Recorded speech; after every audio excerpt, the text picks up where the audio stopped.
Hola a todos, bienvenidos a Cultivate Tips. Espero tengan un lindo día y estén listos para conocer sobre Samuel Morse. Y sin más demora, empezamos. El inventor y pintor estadounidense Samuel Finley Breese Morse nació el 27 de abril de 1791 en Charlestown, Massachusetts. Era hijo de un pastor calvinista y destacado geógrafo, que trató siempre que su hijo recibiera una educación esmerada. Inició los estudios en la Academia Phillips de Dover y se graduó en la Universidad de Yale en 1810, orientándose hacia la pintura, estableciendo su estudio en Nueva York. Su cuadro más conocido es un retrato de Lafayette que pintó en 1825. En la universidad, Morse nunca demostró mucho interés por las clases, excepto por la pintura y la electricidad, lo que causó no pocas veces la desesperación de sus padres y profesores. Morse decidió dedicarse a la pintura, aunque también le interesaba mantenerse al tanto de los últimos descubrimientos y experimentos relacionados con la electricidad.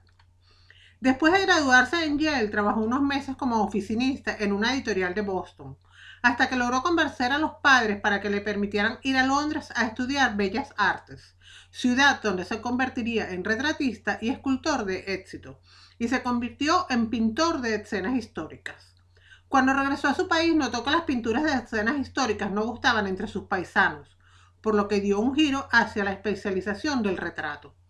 A los 27 años conoció a Lucrecia Walker, una bella y culta joven de la que se enamoró y con quien terminó casándose en 1818. Se establecieron en New Haven, Connecticut, y las cosas pintaban bien para el artista, mucho trabajo y una joven y bella esposa. Desgraciadamente, la historia no tiene un final feliz. En 1825, Samuel recibió el encargo de pintar un retrato del Marqués de Lafayette, un destacado militar francés que había participado en la Guerra de Independencia de los Estados Unidos y era amigo personal de Alexander Hamilton y Thomas Jefferson. Morse se trasladó a Washington para el trabajo y pocas semanas después recibió un mensaje de su padre con la noticia de que su esposa estaba muy enferma. Al día siguiente, cuando se preparaba para viajar de vuelta a casa, otro mensajero le entregó la mala noticia de que Lucrecia había muerto. Tuvieron 4 hijos.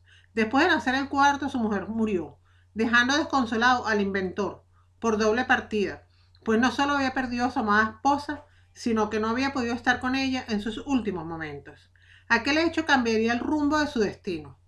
El hasta entonces pintor pensó que debía existir un sistema de comunicaciones a larga distancia, más rápido que los caballos, y a ello decidió dedicar toda su vida.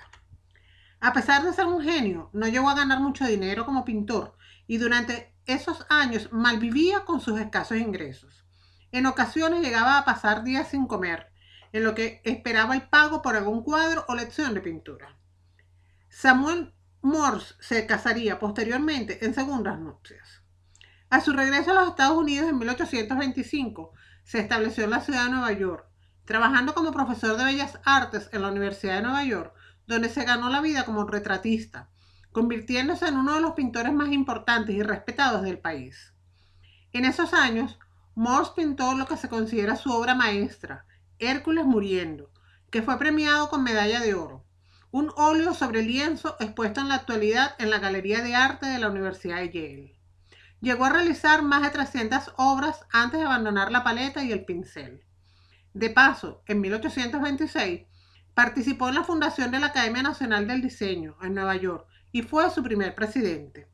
En la universidad entró en contacto con expertos en electromagnetismo que le pusieron al corriente del estado de la técnica. En la primera mitad del siglo XIX, la revolución industrial había impulsado grandes avances en la ciencia.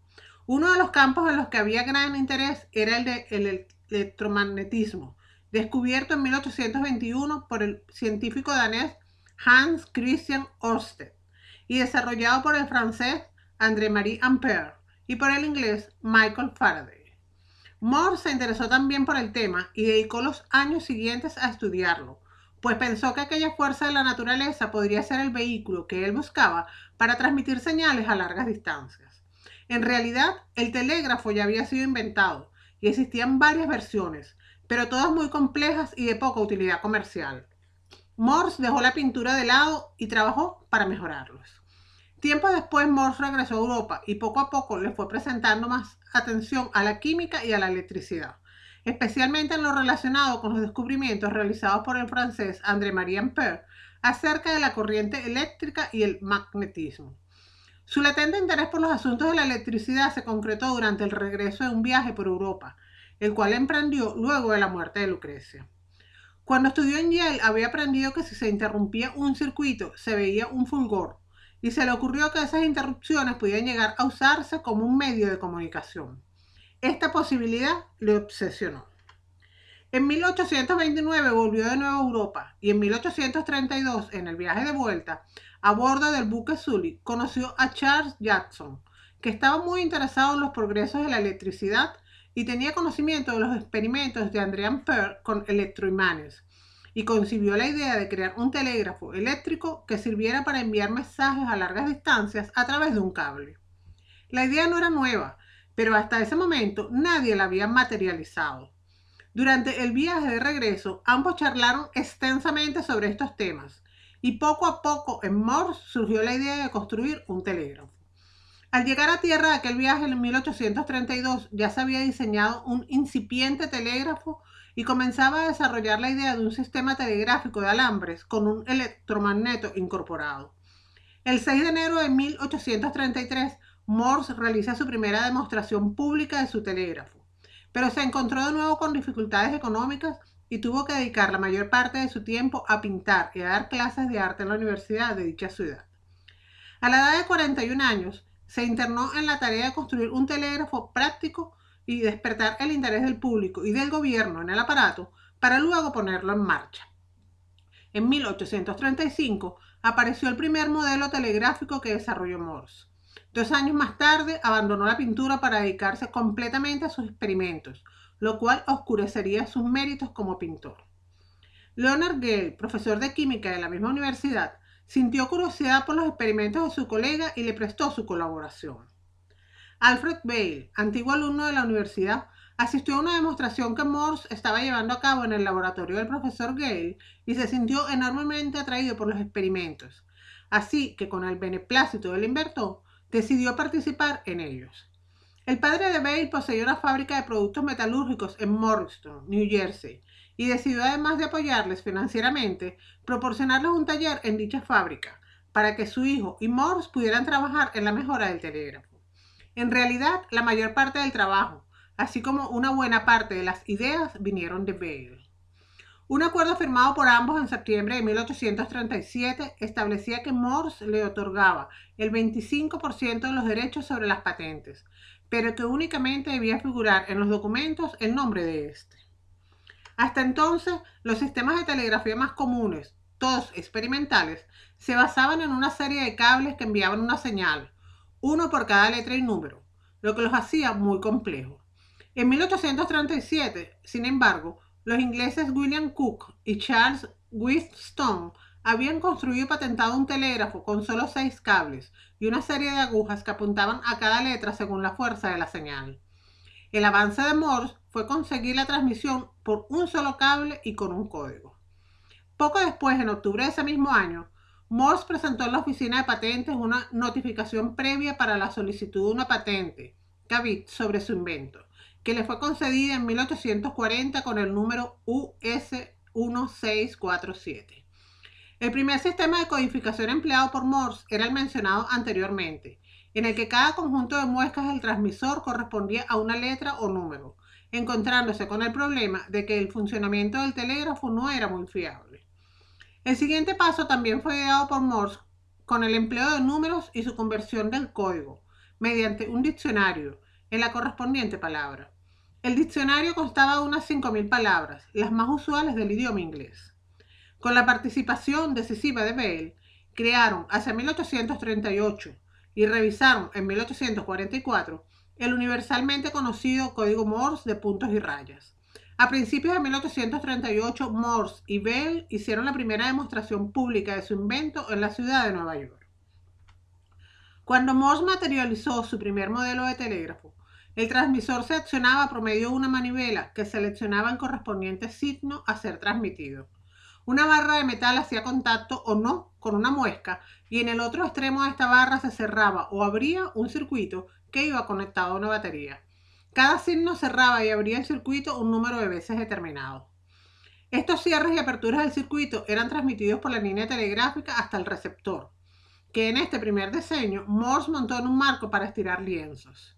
De la parte central superior de esta estructura colgaba una especie de péndulo, en cuyo extremo había un lápiz. Cada vez que se cerraba el circuito, un electroimán atraía el péndulo hacia él. Cuando se abría el circuito, el péndulo volvía a su posición normal. El lápiz reproducía estos movimientos sobre una cinta de papel que se desplazaba mediante 3 ruedas y un mecanismo de engranajes. Lo registrado en el papel era una línea en zigzag que reproducía, en cierta manera, las muescas del transmisor. Las señales registradas eran traducidas a los correspondientes signos, letras o números por el operador. Después de esta demostración, la idea de Morse era la de tender líneas telegráficas a lo largo de todo el país. Y en su intento de lograr el apoyo político y financiero del Congreso, entabló amistad con el congresista Francis Smith, que se volcó en su ayuda, pero sin obtener los resultados apetecidos, puesto que el Congreso rechazó su propuesta para concederle dicho apoyo. Hacia mediados de ese año, Morse y Smith partieron hacia Europa con el propósito de asegurar los derechos sobre su patente en diversos países y al mismo tiempo convencer a los gobiernos para la instalación de su sistema. El viaje no dio los frutos esperados y en 1840, de vuelta en su país, Morse siguió por un lado dedicado a la pintura y por el otro a perfeccionar su invento con la ayuda de Bell. En cualquier caso, el sistema de telegrafía de Morse y Bell prevaleció sobre los anteriores debido a su simplicidad y eficacia. Y a mediados de la década de 1840, el gobierno estadounidense tomó nota y facilitó fondos para la construcción de varias líneas. Durante los siguientes 5 años, Morse se dedicó a mostrar sus telégrafos a hombres de negocio y al comité del Congreso, con la esperanza de recaudar fondos que le permitieran realizar las pruebas de transmisión de los mensajes a larga distancia entre 2 ciudades por medio de un cable. Finalmente, en 1843, el Congreso de los Estados Unidos le asignó $30,000 para construir una línea telegráfica de 60 kilómetros que uniría a las ciudades de Baltimore y Washington. En mayo de 1844, la primera línea telegráfica electromagnética estaba lista para la prueba. El 24 de agosto de 1844, Morse envió desde el Capitolio de Washington a Baltimore el primer mensaje telegráfico del mundo, una cita bíblica que ponía de manifiesto su propio asombro de que Dios lo hubiera escogido a él para dar a conocer de esa forma a la humanidad el uso práctico de la electricidad. Después de 12 años de lucha para que reconocieran su esfuerzo, Morse se convertía así en un héroe de la nación norteamericana. A pesar de lo notable de su trabajo, Morse debió enfrentarse a la oposición de supersticiosos que culpaban a su invento de todos los males. El segundo cable telegráfico se extendió entre las ciudades de Washington y New Jersey. En un inicio, las primeras líneas telegráficas enlazaron solamente estaciones ferroviarias. Después se utilizaron para uso oficial de los gobiernos y por último, para el envío de mensajes a particulares. Una vez demostrada en la práctica la posibilidad de enviar mensajes por ese medio a grandes distancias, comenzó de inmediato el rápido enlace entre diferentes ciudades de los Estados Unidos.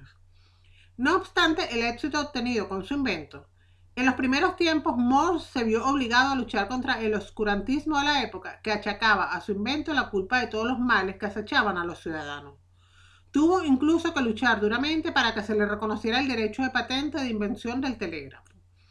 Debido a que el sistema de transmisión de mensajes por cables estaba siendo desarrollado simultáneamente por científicos de otros países, se vio envuelto en largos litigios ante los tribunales, hasta que en 1854 la Suprema Corte de los Estados Unidos lo reconoció como único inventor del telégrafo.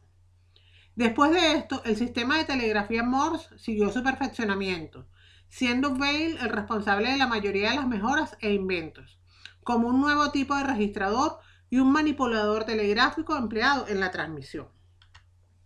En 1845, Morse se asoció con Amos Kendall, encargándole la explotación de sus patentes. Kendall formó la Magnetic Telegraph Company con Morse y sus asociados y se dedicó a la venta de los derechos para la instalación de líneas por terceros.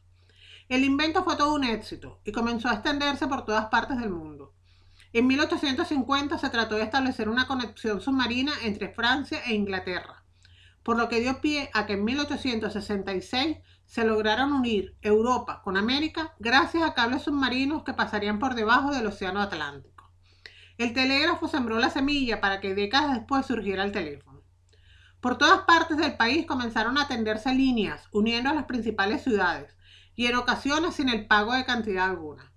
Debido a esto, la presencia de Morse en los tribunales fue por esta época constante, hasta que en 1854 el Tribunal Supremo de los Estados Unidos ratificó los derechos de Morse sobre sus patentes. La actividad inventora de Morse fue decayendo y a partir de 1850 dejó de participar directamente en las actividades relacionadas con el telégrafo. Morse ganó una gran fortuna con la que compró una extensa propiedad y en sus últimos años se dedicó a hacer obras filantrópicas, aportando sumas considerables a escuelas como Vassar College y la Universidad de Yale, además de otras asociaciones misioneras y de caridad. Sin embargo, en 1854 el empresario Cyrus Field pidió a Morse su opinión sobre el tendido de un cable submarino para la Unión Telegráfica de América y Europa. Morse, que había hecho sus propios experimentos de conducción eléctrica con un cable submarino en el puerto de Nueva York en 1842, contestó con gran entusiasmo que no había objeción alguna para que el cable funcionase correctamente. Field, que tenía sus dudas sobre tal empresa, decidió, después de oír a Morse, lanzarse a ella. Morse tomó además parte en el accionario de la nueva empresa creada para tal fin, la Atlantic Telegraph, y fue nombrado presidente honorario de la misma. En 1857 participó en el primer intento de tendido del cable a bordo del buque Niágara.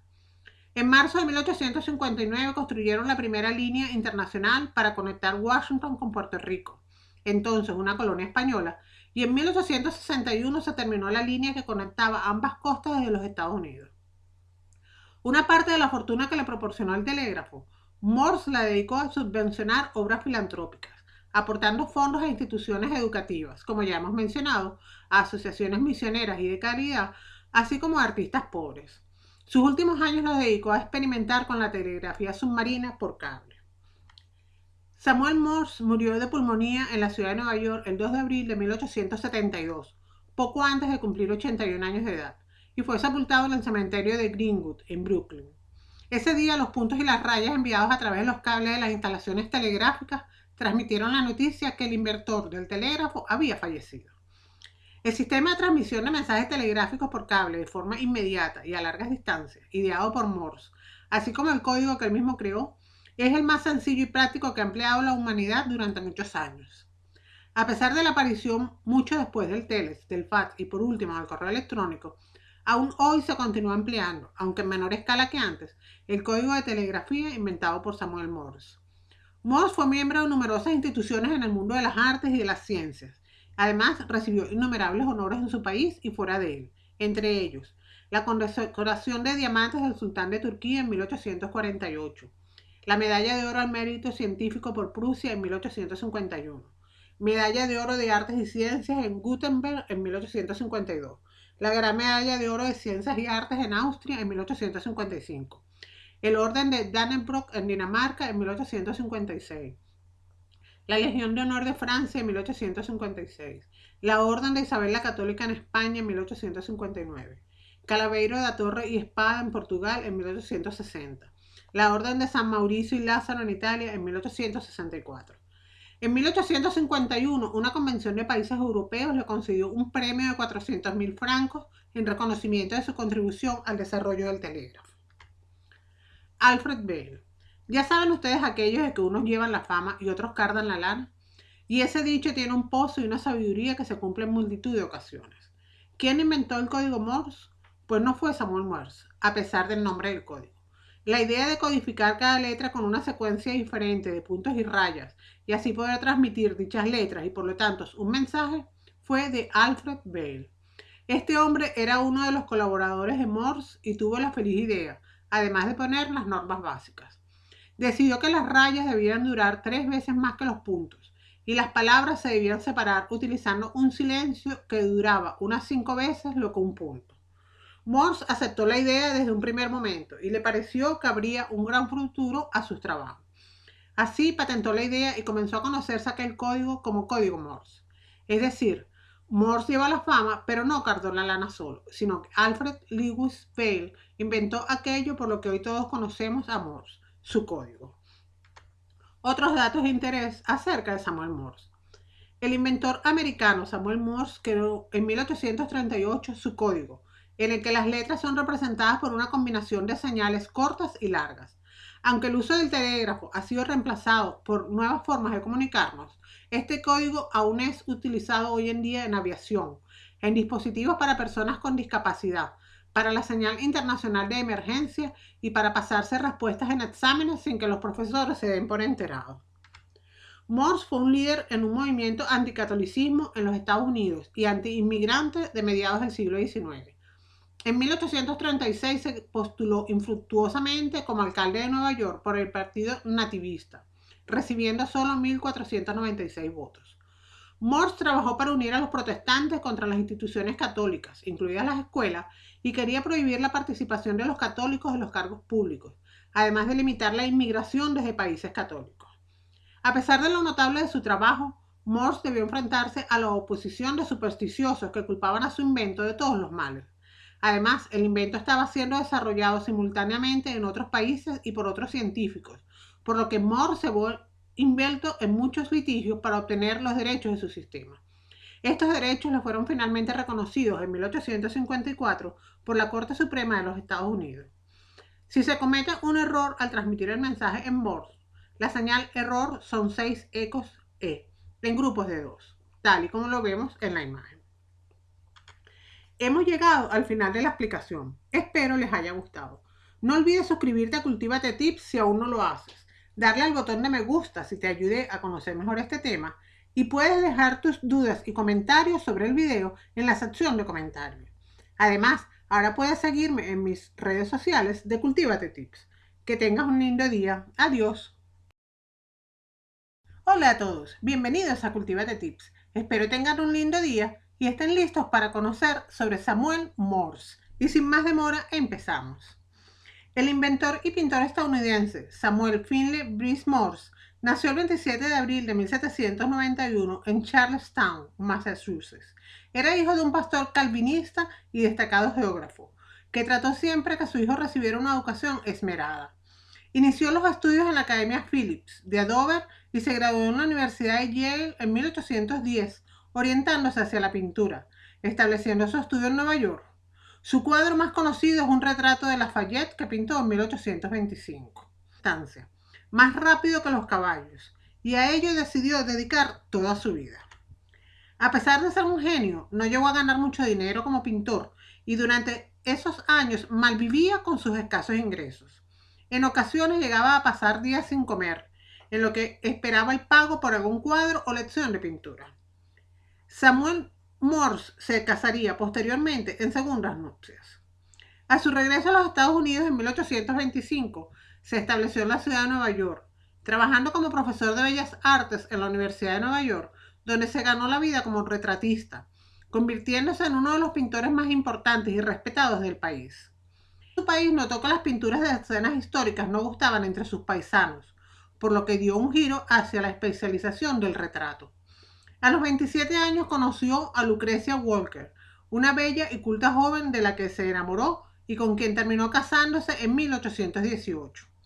Se establecieron en New Haven, Connecticut, y las cosas pintaban bien para el artista, mucho trabajo y una joven y bella esposa. Desgraciadamente la historia no tiene un final feliz. En 1825, Samuel recibió el encargo de pintar un retrato del Marqués de Lafayette, un destacado militar francés que había participado en la Guerra de Independencia de los Estados Unidos y era amigo personal. En la universidad, Morse nunca demostró mucho interés por las clases, excepto por la pintura y la electricidad, lo que causó no pocas veces la desesperación de sus padres y profesores. Morse decidió dedicarse a la pintura, aunque también le interesaba mantenerse al tanto de los últimos descubrimientos y experimentos relacionados con la electricidad. Después de graduarse en Yale, trabajó unos meses como oficinista en una editorial de Boston, hasta que logró convencer a los padres para que le permitieran ir a Londres a estudiar Bellas Artes, ciudad donde se convertiría en retratista y escultor de éxito, y se convirtió en pintor de escenas históricas. Cuando regresó a sonar de Alexander Hamilton y Thomas Jefferson, Morse se trasladó a Washington para el trabajo, y pocas semanas después recibió un mensaje de su padre con la noticia de que su esposa estaba muy enferma. Al día siguiente, cuando se preparaba para viajar de vuelta a casa, otro mensajero le entregó la mala noticia de que Lucrecia había muerto. Tuvieron 4 hijos. Después de nacer el cuarto, su mujer murió, dejando desconsolado al inventor, por doble partida, pues no solo había perdido a su amada esposa, sino que no había podido estar con ella en sus últimos momentos. Aquel hecho cambiaría el rumbo de su destino. El hasta entonces pintor pensó que debía existir un sistema de comunicaciones a larga distancia